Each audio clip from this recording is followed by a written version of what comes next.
we are live. And I hope you can hear me because I got my headset in and I don't know how good this microphone is. So somebody will come in sooner or later, usually later. But never tried to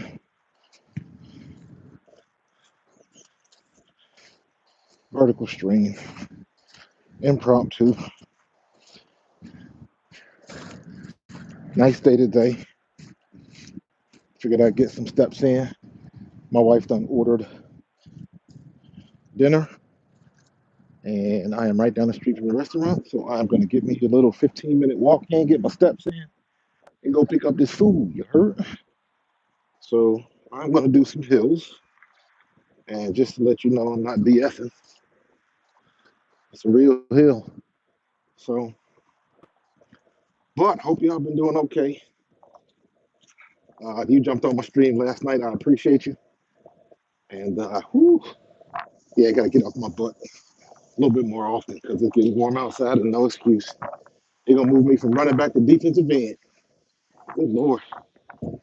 But I'm sure it might be a good idea to block the wind from the microphone. I'm sure you guys have seen, heard everything. The Eagles moves, all of that. Not done. Who did we sign today? We signed, let me see, Baltimore got King Henry. That was cool. Joe Mixon went to Houston. That's going to be a good pickup for Houston. I think he'll match well with D'Amico Ryans. And that'll definitely be a good get for CJ Stroud now down there. So that's a good signing for Texans. Texans are on the come up, man. They are definitely on the come up. So far, still nothing's happened with the Cowboys yet. And there's been plenty of jokes and all of that kind of stuff. So it is what it is. But this is not different from what the Cowboys normally do. So that's kind of not out of the realm of, not outside of the Cowboys scope. This is what they normally do. They sit pat, like to develop from within, all that kind of good stuff. So, and of course, Eagles, we made the big splash yesterday. We still, Patrick Queen signed, so we're going to miss out on the linebackers. We signed Zach Bond from New Orleans, but he'll probably be a backup. You don't make that type of signing and bring him on as a starter. So Zach Bond will probably be a special teams player. Um, and he might get a chance to get some snaps, but for the most part, he is going to be a backup and a role player. So, but we still in business. Still a lot of things that can happen. Again, if my sound is bad, I apologize because it's very windy out here in South Jersey. So, but Saquon is on everybody's mind. Saquon is the big news. I'm gonna have some more content. I'm producing some stuff tonight. Uh, I didn't plan on streaming today, but when I came outside, I was like, I gotta go get a walk in. So I figured I'd try this new YouTube vertical stream thing. So, and to test my 5G out here in the middle of the park because I'm not close to Wi-Fi. But back to Saquon. If the biggest question mark for Saquon is he's been kind of up and down in his career as far as staying healthy. And that's a valid point. But if you remember, we were asking the same questions about Miles Sanders when he was here because he would always turn his ankles. And then that's a big reason why we got, that's a big reason why we got DeAndre Swift. He was hurt the previous year. But one thing people aren't really counting on too much is now Saquon is on grass, and that's a big deal. As a running back, anytime I can play on grass, I'm playing on grass. Period. So much better. So much better of a situation, and the way your body reacts, the way you're used to falling, and just people getting better with the cushion. Stuff that most people don't think about it, but it's being a running back. Listen, man, pounding on that turf hurts. And after a certain amount of time, that wear and tear catches up with you. That ain't no joke. So who's to say what Saquon would have been if he had been on the grass surface all of this time? You never know. That could have a lot to do with it or nothing. But again, as a running back, I prefer grass. Yes, you are a little bit faster on the turf. And, they get all this technology now with the next turf and all of that kind of stuff. But, you know, don't even play games with it, man. Put me on some grass and we can rock and roll. So I think Saquon's going to be good. I don't understand why everybody's talking about uh, what he can do, being a threat as a receiver. And they're not wrong. But what you got to remember is we had that with DeAndre Swift. We had that with Kenny Gainwell. The only problem was they didn't put it in the game plan. They could have threw screens and put DeAndre Swift in the pass pattern a hell of a lot more than they did, but they just didn't do it. So that's a scheme issue. So like today, when I heard walking backwards now, when I heard Dan Orlovsky talking this morning or talking this afternoon about the differences and why they weren't as good, and Chris Canny kind of took issue with saying it was all on the coordinators and things like that. And for the most part, it is. Well, a lot of it is. A lot of it is bad play. You can't take that off the board at all. Somebody's gotta somebody's gotta execute the plays. Yeah, I'm gonna put the hood back on because this getting crazy. Somebody's gotta execute the plays. So, but when you're talking about running plays with no hot routes, all of that kind of stuff, and yes, they were saying that Jalen Hurts was freelancing a little bit, but guess what? He didn't freelance a whole damn game plan. That didn't happen. So a lot of that I do blame on Brian Johnson and Nick Sirianni. So because I want to put more of it on Nick Sirianni because he's the head coach, and I want to believe that Brian Johnson had enough common sense to know when to put in the hot route. Now, why it didn't get executed the way it should have?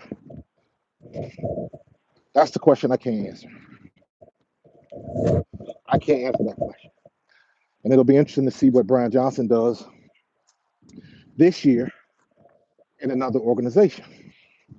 Because whatever stipulations, whatever handcuffs he had on him are gone. So is it going to be all on him?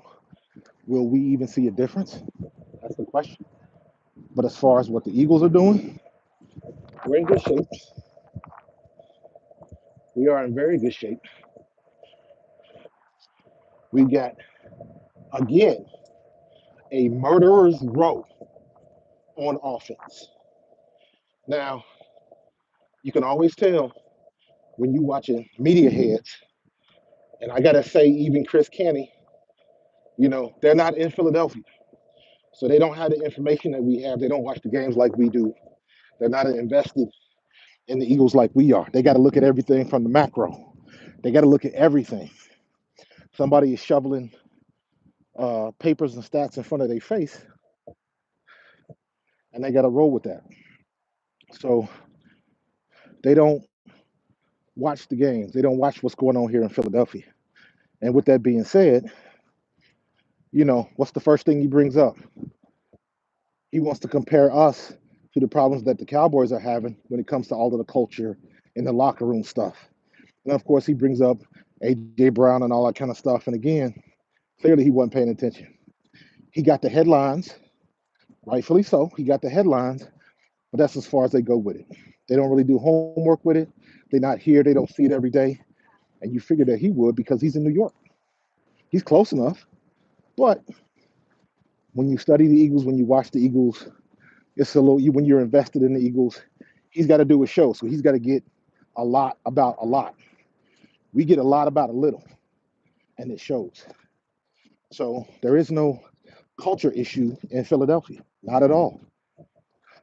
But rest assured, that situation is going to come up again. The fact that Jason Kelsey is gone, that's going to continue to come up. And you kind of want to ask the question, do you even know who Cam Jurgens is? Do you know that he was handpicked? Do you know he's coming into his third year under Stoutland and Kelsey? You guys know my thoughts on Cam Jurgens. He was ready last year. So I think he'll be fine. What I will agree with is we are going to miss that leadership in the locker room. But if you've been in any locker room, you know the cream's going to rise to the top, and the leaders will reveal themselves. Just because somebody put a C on your chest, don't necessarily mean you're the leader.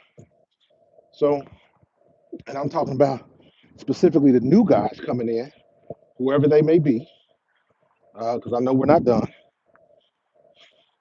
You'll see when comes camp time and gets closer to the season, you have a better understanding of who the true leaders are in that locker room with the Philadelphia Eagles. You still got BG, you still got Jalen, you still got AJ, you still got Slay.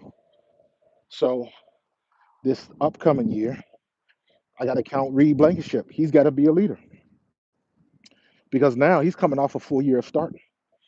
So them rookie vibes are done as far as Blankenship is concerned. So everybody's got to be ready. Everybody's got to do their part, and you get that confidence the more you play. That's really what being a leader is, making sure everybody's in the right spot. If you know what's going on and what's going on with everybody else, people tend to look to you for advice, for help doing, I don't know where I'm supposed to be, that sort of thing. So you just kind of fall into it. And usually that happens when you got veterans that are trying to help the young kids out, things of that nature. But it takes it a step further because you really see a player or a person's leadership quality.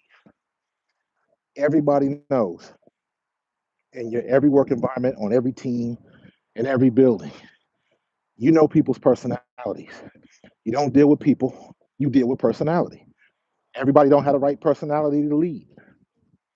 So, and then you got some people who have that natural, born, innate ability to lead, but the personality doesn't right. It's not, they're quiet, they're reserved. Some people don't like that about Jalen. Um, and then you got another group of people that they want you to lead a certain way. I'll only follow this type of person or that type of person. So you got a whole plethora of different things that can happen. And it's all about your personality, the people you got around you, and how you handle your business on the field. It's not always about who can hit the hardest or run the fastest. So we're going to see in camp. And here's the big question.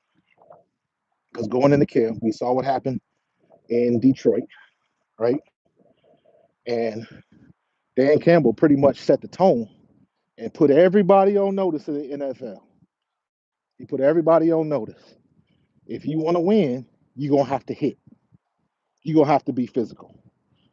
And he's bringing that back around. And I want to see how much the Eagles adapt that because our defense sucked when it came to tackling. We were god awful. Our defense looked freshman out there. I never thought I would say that about an NFL team. Our defense could not tackle. They looked like freshmen out there, and they wasn't ready for it. So we'll see if they get better. But I'm gonna get up out of here. My walk is done. I done got mine. Got 20 minutes in, so I'm good. Got my steps.